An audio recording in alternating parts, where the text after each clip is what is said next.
Hi friends, welcome to my channel Snigdha వంటలు. ఈరోజు recipe వచ్చేసి సాఫ్ట్ మైసూర్ పాక్ అండి.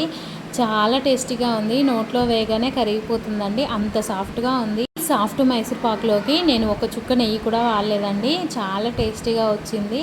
చూడండి, చూస్తుంటేనే నోరు ఊరిపోతుంది కదా, చాలా బాగా వచ్చిందండి, చాలా సాఫ్ట్గా వచ్చింది. సాఫ్ట్ మైసూర్ పాక్ ఎలా చేయాలో ఇప్పుడు చూసేయండి. ఇప్పుడు ఒక ప్యాన్ పెట్టేసుకొని ఒక కప్పు వరకు శనగపిండిని తీసుకుంటున్నాను. మనం అన్నీ ఒకే కప్తో మెజర్ చేసి తీసేసుకోవాలి. ఇప్పుడు అదే కప్పుతో ఒక కప్పు వరకు ఆయిల్ని వేసేసుకుంటున్నానండి. ఇలా ఆయిల్ వేసేసుకున్న తర్వాత ఉండలు అనేది ఏమీ లేకుండా చక్కగా అయితే మిక్స్ చేసేసుకోండి. చూడండి, ఇలా ఉండలు అనేది ఏమీ లేకుండా మిక్స్ చేసి పక్కకు పెట్టేసుకోవాలి. ఇప్పుడు మనం మైసూర్ పాక్ ఏ గిన్నెలోకి చేసుకుంటామో ఆ గిన్నెలోకి అయితే ఆయిల్ని వేసేసుకొని ఆయిల్ అంతా గిన్నెకి అప్లై చేసి పక్కకు పెట్టేసుకోండి. ఇప్పుడు మనం ఏ కప్పుతో అయితే ఆయిల్ తీసుకున్నామో అదే కప్తో మళ్ళీ ఒక కప్పు వరకు ఆయిల్ని తీసేసుకొని ఈ ఆయిల్ని అయితే హీట్ చేసేసుకోవాలండి. మనం మైసూర్ పాక్ ప్రాసెస్ చేసేలోపు ఈ ఆయిల్ అయితే హీట్లో ఉండాలండి. కాబట్టి గ్యాస్ పై పెట్టేసి మంటని సిమ్లో పెట్టి ఉంచేసుకోండి. ఇప్పుడు మనం ఆయిల్ ఏ కప్తో తీసుకున్నామో అదే కప్తో అయితే 1.5 కప్పు వరకు పంచదారని వేసేసుకోండి.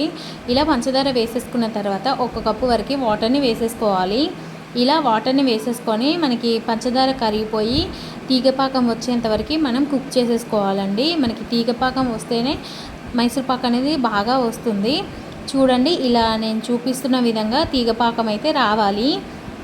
ఇలా తీగపాకం వచ్చేంత వరకు అయితే మనం ఈ షుగర్ సిరప్ని అయితే కుక్ చేసేసుకోండి. మీరు లో ఫ్లేమ్లో పెట్టేసి ఇలా తీగపాకం వచ్చేంత వరకు కుక్ చేసేసుకోవాలి.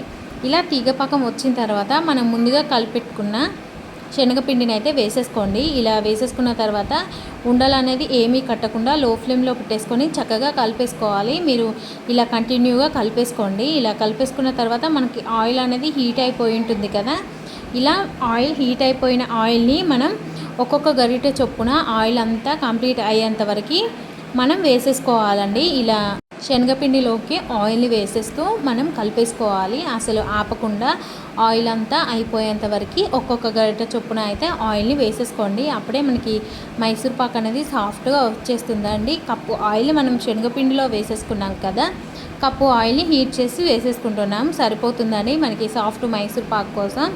మీరు ఒకవేళ నెయ్యి ఇష్టపడేవారైతే నెయ్యితో కూడా చేసేసుకోవచ్చు. నేనైతే మొత్తం ఆయిల్తోనే చేసేసుకుంటున్నాను. ఇలా ఆయిల్ వేస్తున్న కొద్దీ మనకి మైసూర్ పాక్ అనేది సాఫ్ట్ టెక్చర్ అనేది వస్తుంది. చూడండి, మీరు మధ్యలో అస్సలు ఆపకుండా చేసేసుకోండి, అప్పుడే మనకి చక్కగా వస్తుందండి మైసూర్ పాక్ అనేది. మీరు ఒకవేళ గుల్ల మైసూర్ పాక్ చేయాలనుకుంటే పిండిలో ఆయిల్ కలపకండి, డైరెక్ట్గా 2 కప్పుల వరకు ఆయిల్ వేడి చేసేసుకొని డైరెక్ట్ పిండిని వేసేసుకుంటే మనకి గుల్ల మైసూర్ పాక్లా వచ్చేస్తుంది. మీరు పిండిలో ఆయిల్ కలిపేసుకుంటే ఇలా మనకి సాఫ్ట్ మైసూర్ పాక్లా వచ్చేస్తుందండి.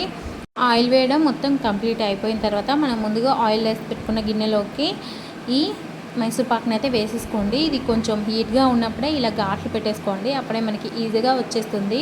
చల్లారిన తర్వాత ఇది కంప్లీట్గా కూల్ అయిన తర్వాత నైఫ్తో అయితే కట్ చేసేసుకోండి, మనకి ఈజీగా రిమూవ్ అయిపోతుంది. చాలా టేస్టీగా ఉందండి. మనకి సాఫ్ట్ మైసూర్ పాక్ ఎలా ఉంటుందో అలానే ఉంది, చాలా బాగా వచ్చింది, చాలా టేస్టీగా ఉంది. తప్పకుండా ట్రై చేయండి. ఈ వీడియో నచ్చితే లైక్ చేయండి, షేర్ చేయండి, అలాగే నా ఛానల్ని సబ్స్క్రైబ్ చేయండి. Thank you for watching Snigdha వంటలు.